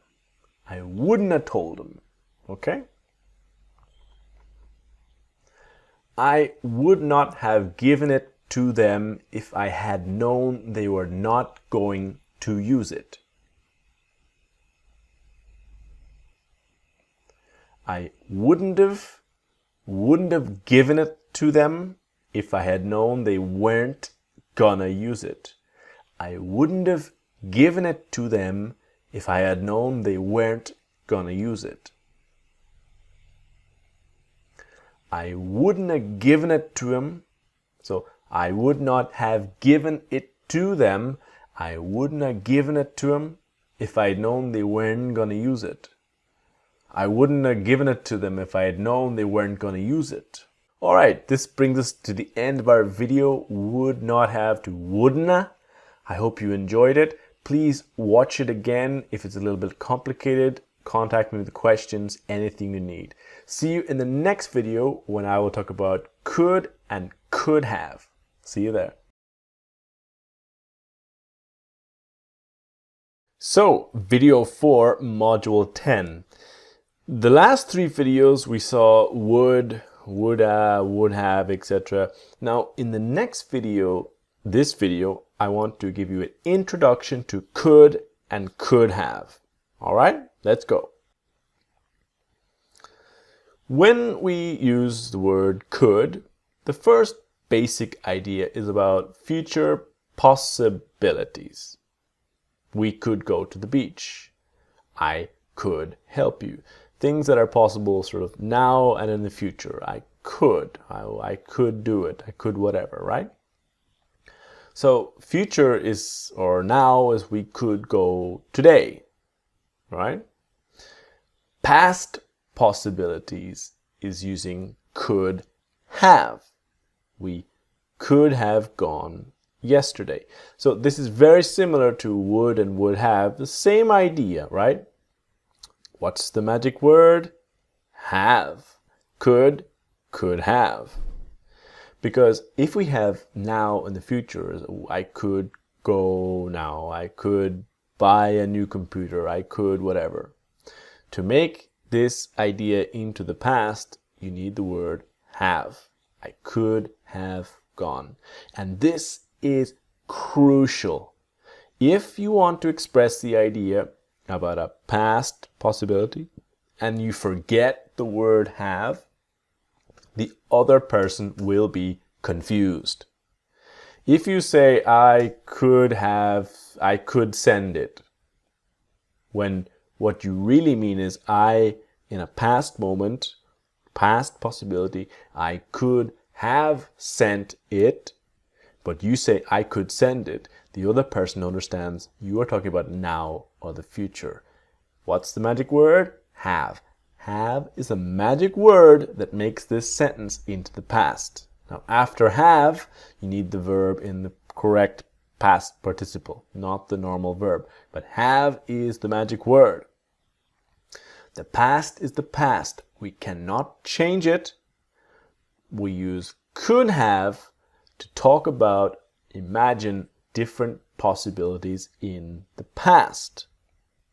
So let's get an example. Your friends ask you, Terry, would you like to go to the beach with us today? And I say, oh yeah, I would love to go to the beach. That would just be so amazing. But no, I have to stay at home and wait for someone to fix the shower. Imagine I call someone and I'm calling all the time, please come, and they finally say yes, I will come today to fix the shower, and I'm say to my friends, no, not going to the beach, I have to stay at home.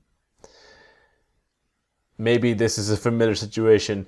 You waited all day, but the person to fix the shower never arrived. Familiar? Yeah, maybe, yeah. And you feel frustrated and you think about different possibilities in the past.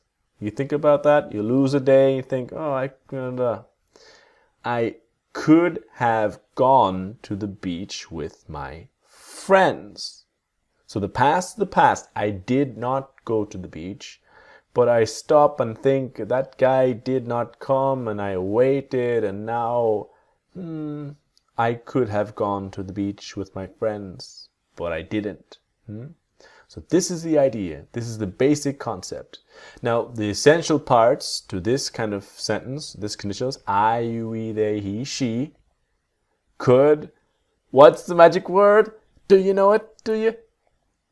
Have, I could have, and the past participle. Now remember, if you do not have in the sentence, you just put could, you will confuse the other person. It's so important. All right?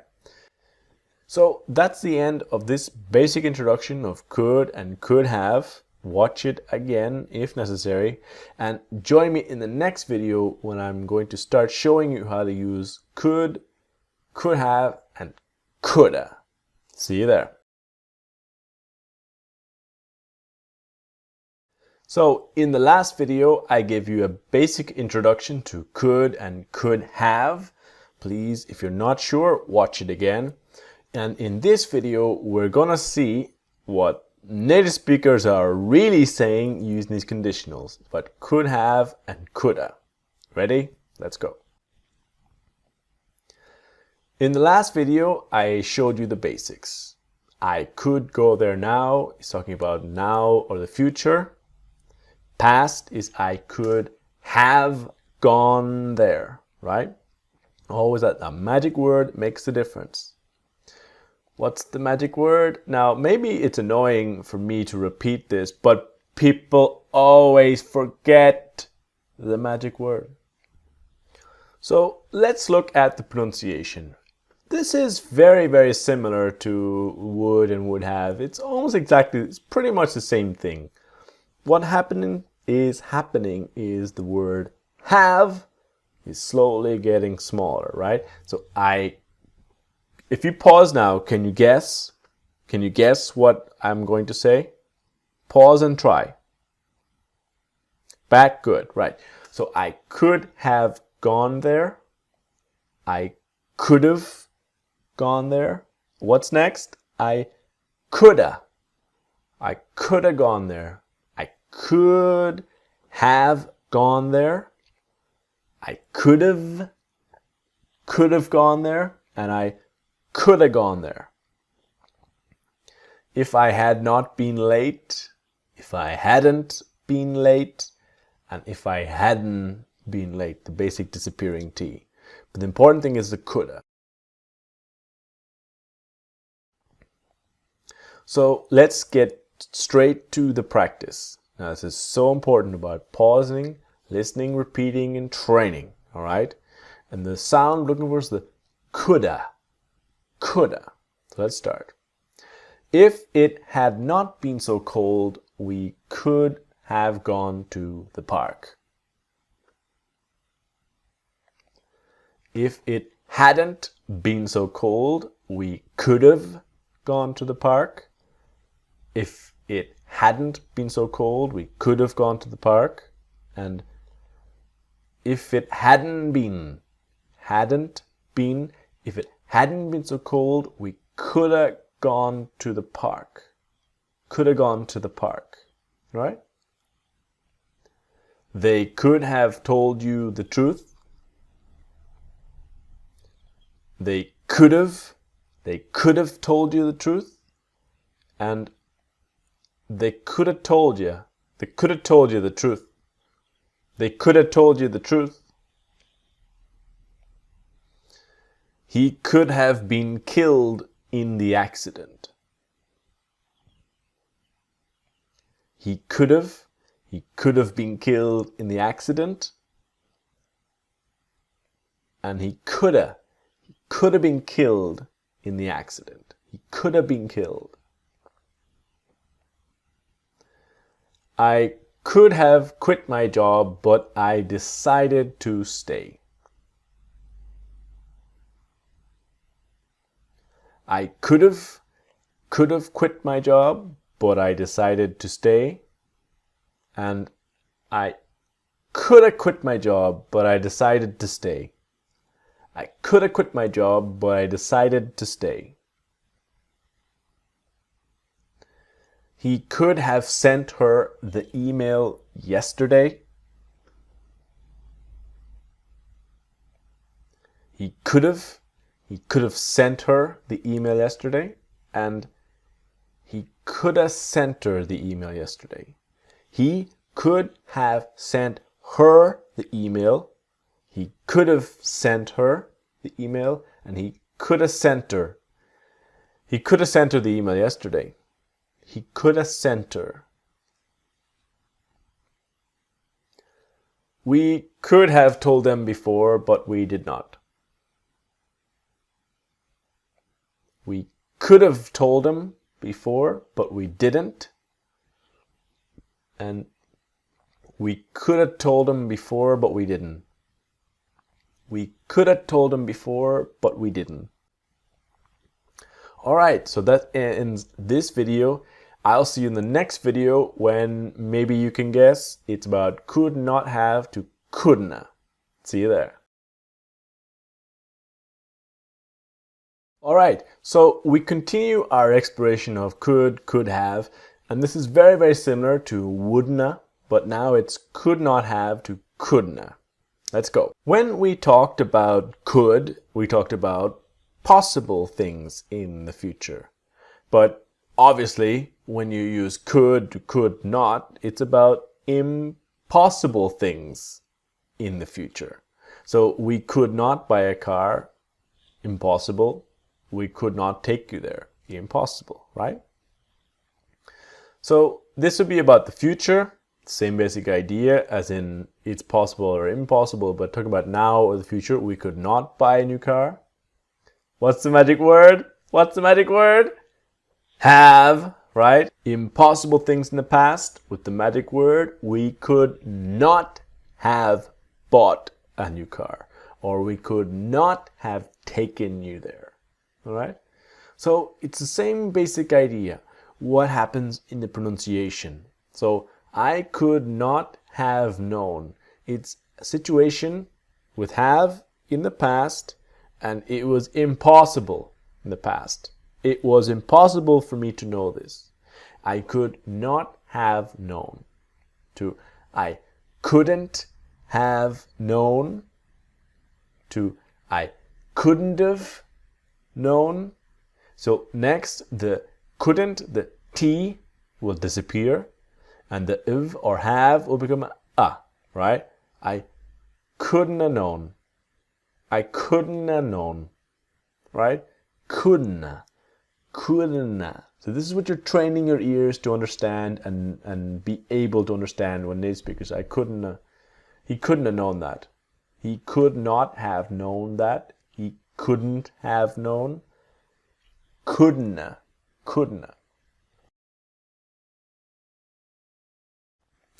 So let's get straight to our practice. Pause, listen, repeating, and training that accent of the couldn't, right? This is a classic sentence here. Let's start. I could not have done it without you. I couldn't have, I could not have, I couldn't have done it without you. And then I couldn't have done it without you. Couldn't have done it without you. I couldn't have done it without you. All right? She could never have known it was going to be so difficult. She could never have, so now after the never, it's the have, right? She could never have known it was gonna be so difficult. And she could never have known. She could never have known it was gonna be so difficult. She could never have known it was gonna be so difficult. Okay? They could not have saved him even if they had tried to.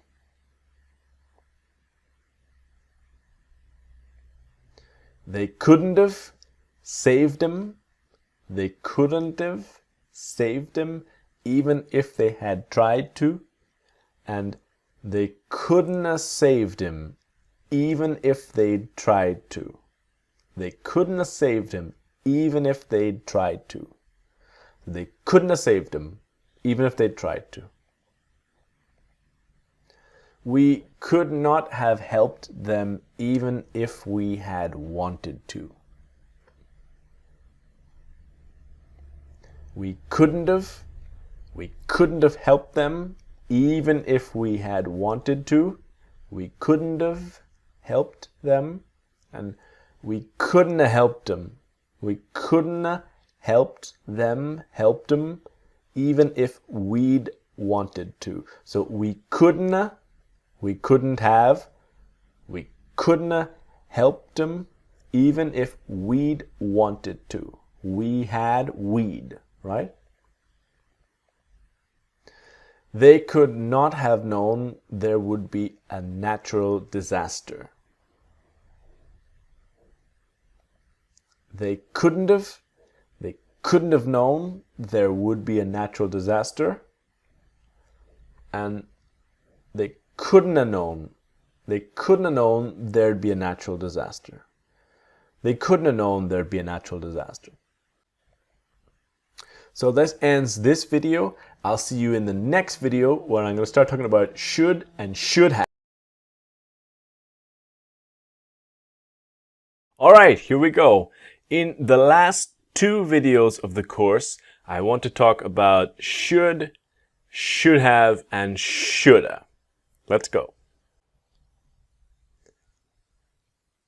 So if you remember from before about the disappearing T, about should not and shouldn't to shouldn't, the idea of should, it's about opinion or advice. Basic ideas. You should do, it's a good idea or a good advice.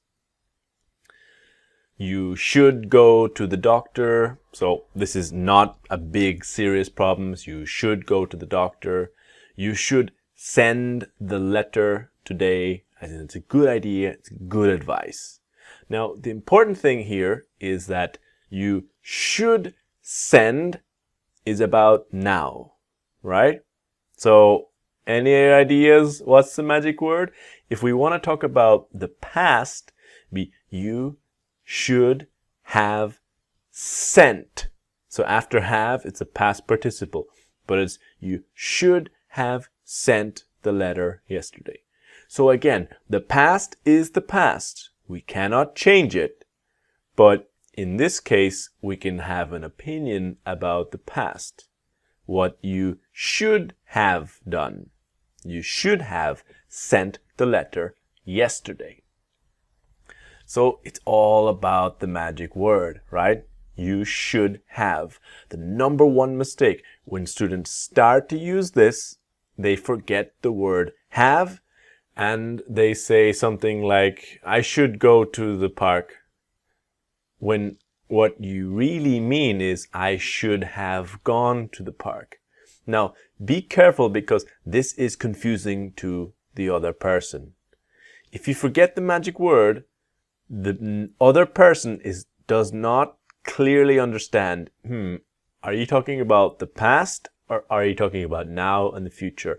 This is why it's the magic word, have.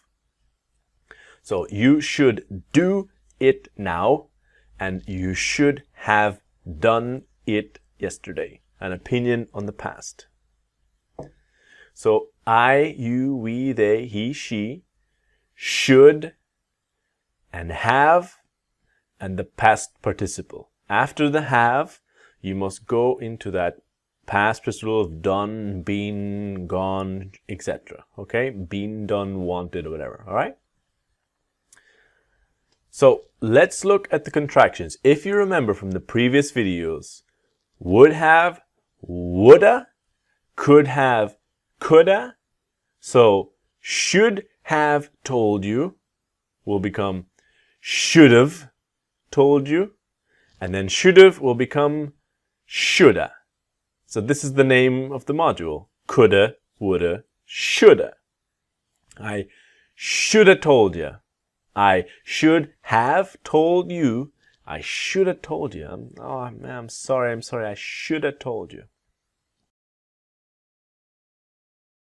So let's go into our practice. Now remember, pause, listen, repeat, and train. So let's go nice and slowly, practicing that shoulda. All right?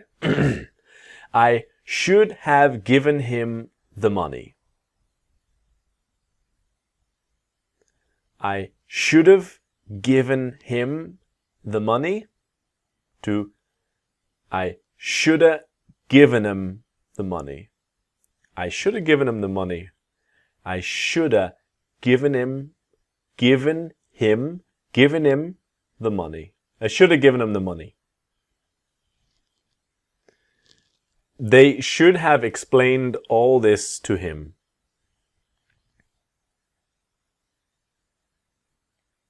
They should have explained all this to him, and they shoulda explained all this to him. So they should have explained, they should have explained, to they shoulda explained, and they should have explained all this to him. To him, to him. They should have explained all this to him. He should have listened to them and their advice. He should have listened to them and their advice, and he should have listened to them. He should have listened to them and their advice. He should have listened to them.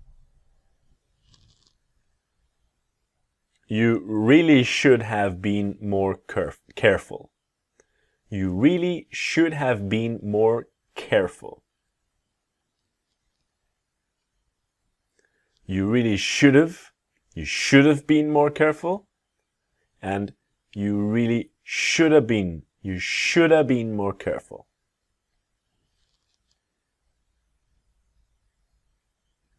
We should have brought something to eat. We should have brought something to eat, and we should have brought something to eat. So we should have brought something to eat. We should have brought something to eat. All right, so this ends our penultimate video of the course of should have and shoulda. Join me in the next video when we're going to finish the course with should not have to shouldna. See you there.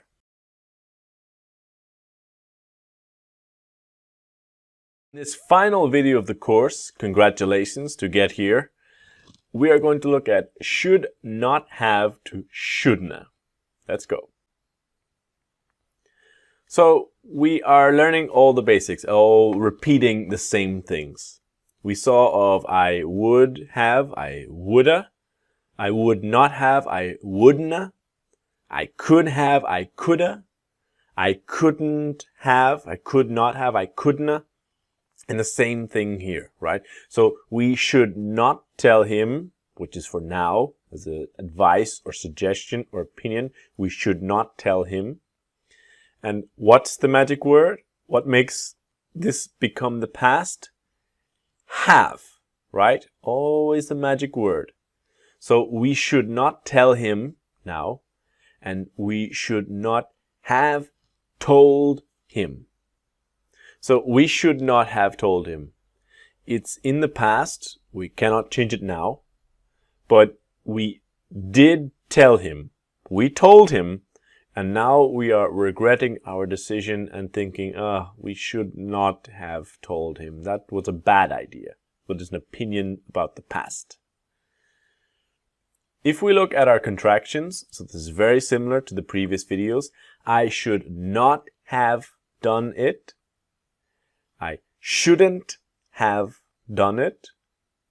And I shouldn't have done it. And finally, shouldn't. I shouldn't have done it. Okay, so this is really what native speakers are saying when we speak quickly. I shouldn't have done that. I should not have. I shouldn't. Shouldn't. So let's go directly to our practice and let's focus on that shouldn't. Shouldn't. Okay? It should not have been so expensive. It shouldn't have been so expensive.